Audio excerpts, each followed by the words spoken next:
The world knew Jonathan Blake as the ruthless billionaire tycoon who could turn anything he touched into gold.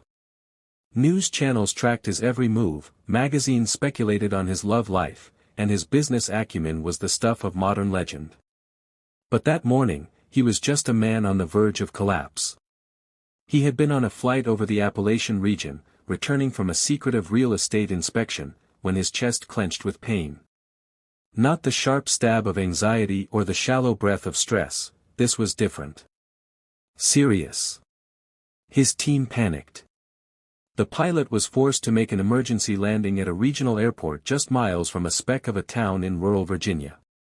Paramedics rushed him to the only clinic within 50 miles, a weathered building that looked like it belonged in another century. Jonathan drifted in and out of consciousness as nurses scrambled around him.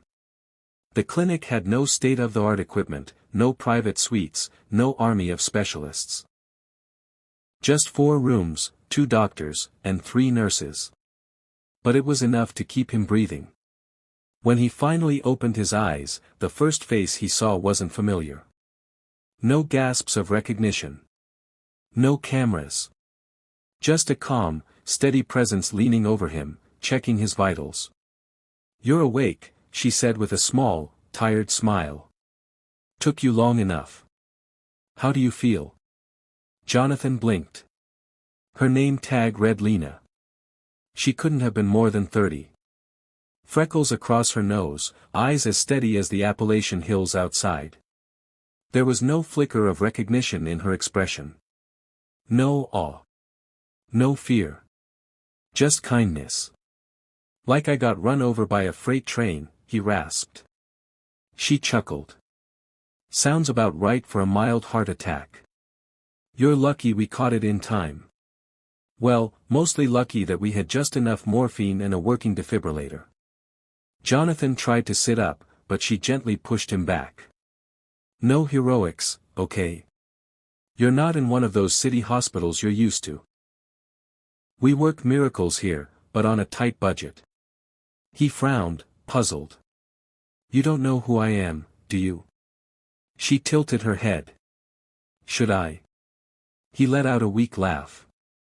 For the first time in years, Jonathan Blake was nobody. And oddly, it felt freeing. For the next 2 weeks, the clinic became his world. He was advised against traveling too soon. His assistants had offered to fly in a team of private doctors, but he refused. He didn't know why. Maybe it was Lena. Or maybe it was the way the quiet hills seemed to calm something in him that had been churning for decades. Lena visited his room daily, sometimes with medication, sometimes with stories. She told him about the town's struggles, the coal jobs that vanished, the high school with no funding, the grocery store that had shut down years ago. She talked about her father, who had died of cancer when the nearest oncologist was hours away. That's why she became a nurse. To help people who had nowhere else to turn. "You really don't recognize me?" he asked one day, more curious than offended. She shrugged. "I don't watch the news much. Most of it's noise. You're just, John, the stubborn patient who keeps trying to sneak out of bed." He smiled. "I haven't been just John in a long time." Days turned into conversations. Conversations into connection. He told her things he hadn't told anyone in years, about growing up poor in Queens, about the brother he lost to opioids, about the drive that turned into obsession. Lena listened, never judging, never interrupting. Just listening.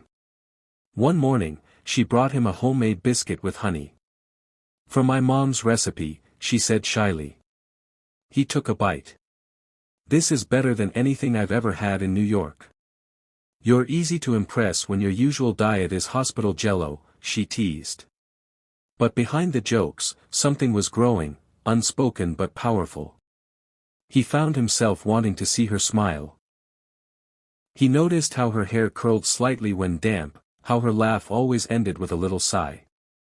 And Lena, she began looking forward to his dry humor, his surprising gentleness, the way he always asked about her day. One evening, as the sun dipped behind the hills, casting gold through the clinic windows, he looked at her and asked, "Lena, what would you do if you had all the money in the world?" She laughed. "Me? I'd build a real hospital out here. Hire more staff, bring in a pediatrician. Maybe even open a mobile clinic for the mountain communities." He nodded slowly. "You wouldn't travel? Buy a mansion?" She shook her head.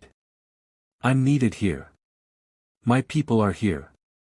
He looked away, quiet. That night, he couldn't sleep. He sat up, gazing out at the stars, clearer than he'd ever seen them in Manhattan. All the wealth in the world, and yet it had taken collapsing in the middle of nowhere to feel human again. The next morning, he was discharged. Lena handed him a small envelope.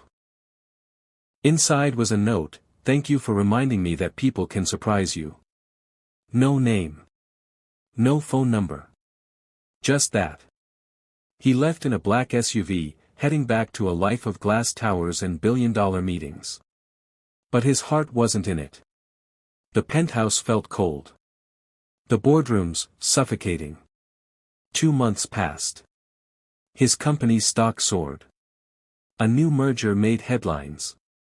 But all he could think about was a nurse in a forgotten town who never asked for anything. Then, one day, something extraordinary happened. A convoy of trucks arrived in the heart of that Appalachian town. Construction crews followed.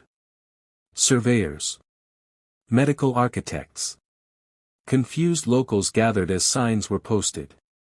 "Blake Regional Medical Center, coming soon." The town exploded with rumors. No one knew why. No one had seen Jonathan since that week at the clinic. Lena was helping an elderly patient when her supervisor ran in, breathless. "Lena, you need to see this." She stepped outside to see the land behind the old clinic being cleared. Cameras flashed. Reporters whispered.